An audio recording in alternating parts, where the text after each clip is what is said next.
and Max Butcher. Good evening. The unfolding emergency in the Western Downs has escalated, with dangerous, fast-moving fires threatening lives and properties. Already, at least 32 homes have been lost. As we go to air, warnings are in place for Moonee, near Dalby, Tara, Weambilla and the surrounding areas.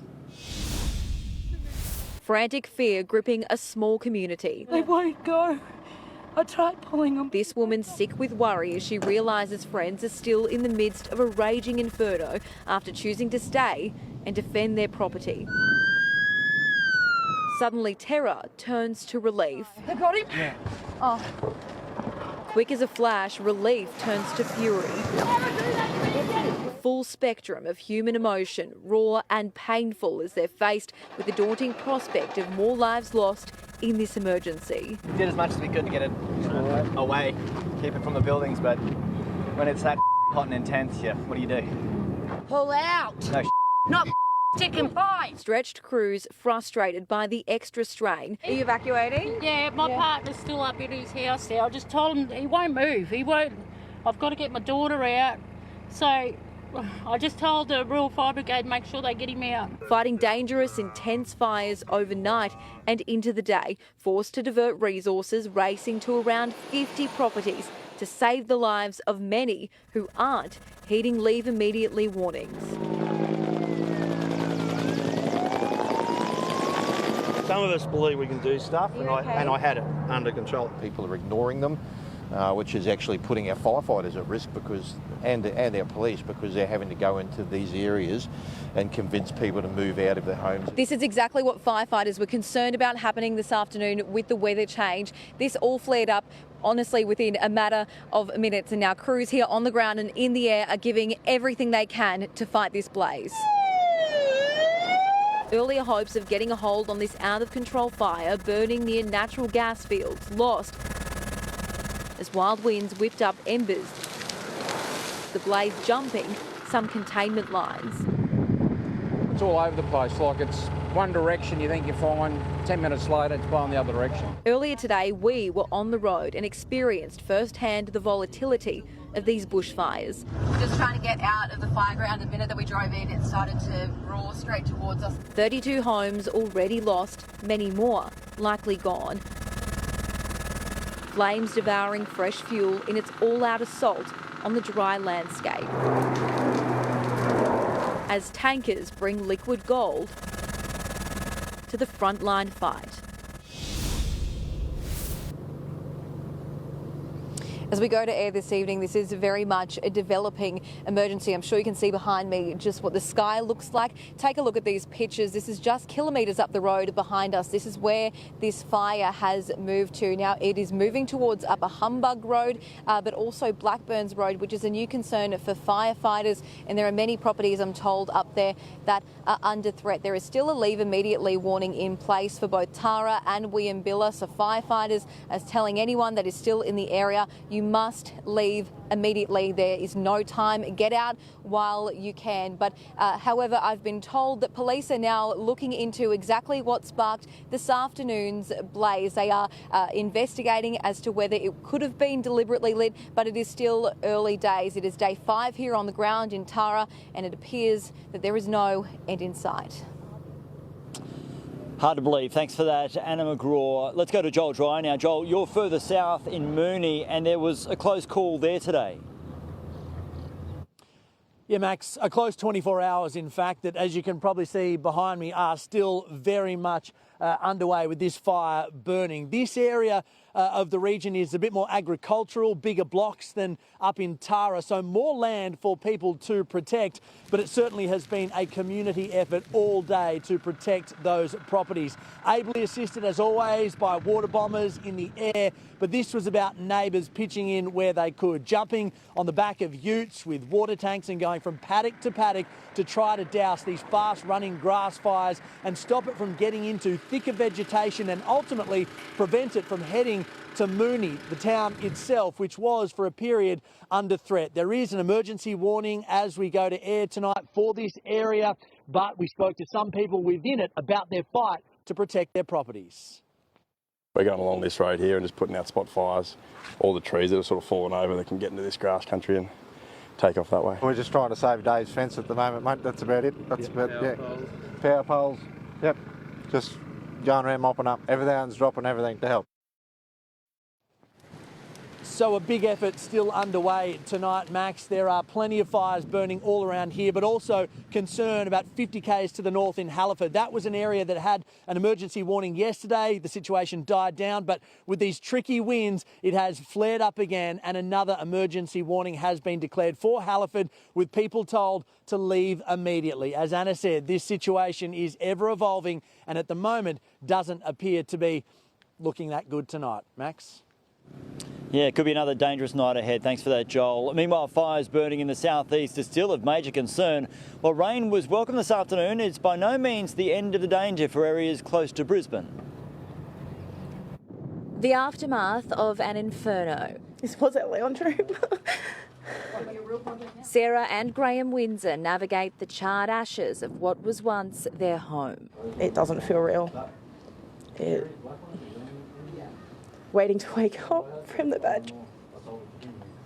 Scorched walls, belongings melted. The flames came through here so quickly, touching, destroying everything. Take one day at a time. I don't know what tomorrow brings. I don't know what next week brings. Somehow they're still able to smile. How do you feel right now? Like this. Homer Simpson. Gotta have a sense of humour, hey? That's if we don't, we'd break. The family fled the blaze on Tuesday night. We knew we were going to have to evacuate, but not in a million years did we think it was going to reach the house. We were all having a coffee, and all of a sudden we just heard this nasty roar, and we just looked out the back, and it was just glowing orange, and the heat. Now they face the daunting challenge of rebuilding like so many others. The chilling reality revealed from above, a blackened landscape smouldering and scarred. From the air you can just see how vast this fire is, 20,000 hectares, and it's still burning at Weambilla and Halliford Road. Weambilla, a place few people had heard of until December last year. Good evening. We begin with breaking news. Several police officers have been shot in an unfolding emergency in the Western Downs. Kerry Dare lost her husband Alan when he was gunned down in the driveway of their neighbour's property. In her words, she's had a year from hell. Well, I lost my whole 120 acres in December after he died. Next door got saved. Her resilience is remarkable. We just have to stay here until the fire's racing at us and then leave. It was sooner than she thought. There's fire there. Where's that coming from? Our interview abandoned as thick plumes of smoke edged closer. Out of nowhere, another fire has started. Big plumes of smoke, as you can see, and we're about to get out of here. After we left, so did Kerry, hoping her house can stay standing. Proving her strength in the face of yet another crisis. In Tara, Rachel Baxter, 7 News. And the situation here in Tara tonight is just as unpredictable, Max, as it is around all of the Western Downs. Hundreds of people still unable to return here tonight. Hundreds of people still at evacuation centres around this region. So what they return home to and when they can return home really remains quite unknown. Max? All right, Rachel Baxter reporting there. And as so many wait anxiously to learn if their homes have been spared, the community is rallying around those who've lost everything. Donations of food, clothing and essentials are pouring into evacuation centres.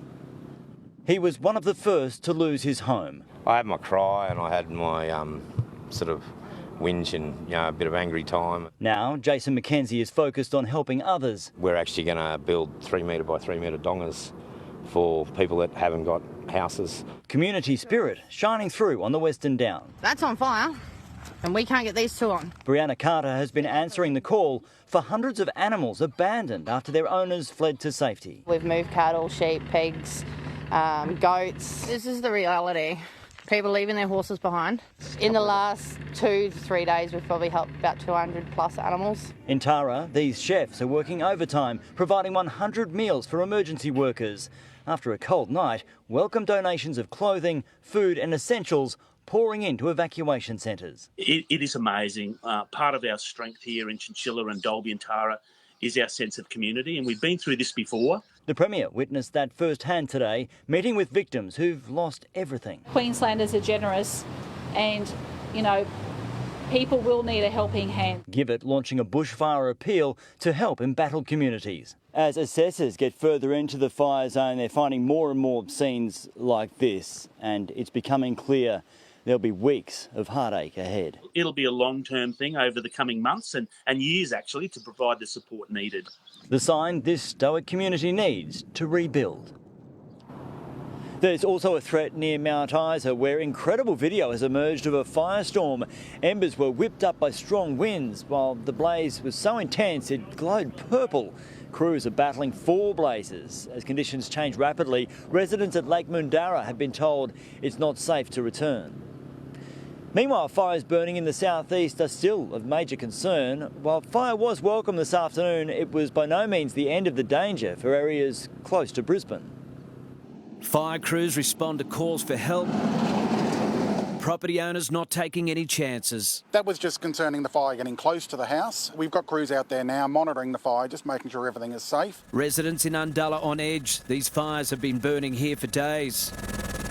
Dozens of fires are burning right across the southeast, but the main 2 of concern have been at Fernvale and Undulla. Late this afternoon, rain swept through both fire grounds. While it is welcome, it's far from the end of the fire threat. We need up to 50 mil to really help us. A little bit of rain, unfortunately, will make some of the tracks slippery for our trucks, makes it more difficult for our firefighters out there. And stormy weather brings with it its own challenges. The wind and the dry lightning strikes, we've got more fires now than we had a couple of days ago. Fireys won't rest. They know there's a long way to go yet. No. In fact, as soon as we finish this interview, we're going to go around and check the other flank on this fire because the wind's still pushing a lot. A change in weather simply is a chance to get in and plan for the next onslaught. So what's the plan going forward for down there? So that is going to be part of the backburn on that track to the left. Conditions have eased a little bit in this area with temperatures dropping substantially, but the winds, on the other hand, have picked right up. You can see these spot fires right throughout this valley, and we're less than an hour from Brisbane CBD. And the message is simple for those in the danger zones. If you feel that your property is under threat, the first thing to do is to ring 000. Be prepared because rain and cooler temperatures won't be here for long. With the weather changing and the temperature picking up again midweek, any fire has the potential to be a problem. And one that they're determined to stay on top of. Steve Hart, 7 News. Well, let's bring in Tony Ord now. And Tony, we were well short of that 50mm mark, but which areas did get the heaviest rain? Well, Sharon, we had only light falls less than 10 millimetres for the most part across the region last night. Then showers have been a bit more vigorous than expected today. It started on the coast, then a burst of inland showers this afternoon. Again, the heaviest falls only just over 10 millimetres, centred around Brisbane, and it is all easing back again this evening. Now, amongst the rain, winds have jacked up quickly today with gusts over 50 k's an hour on the Gold Coast. Those winds are also whipping up powerful swells, though they are at an acute angle, so only affecting some beaches. Sharon, I'll be back soon with the forecast. Tony.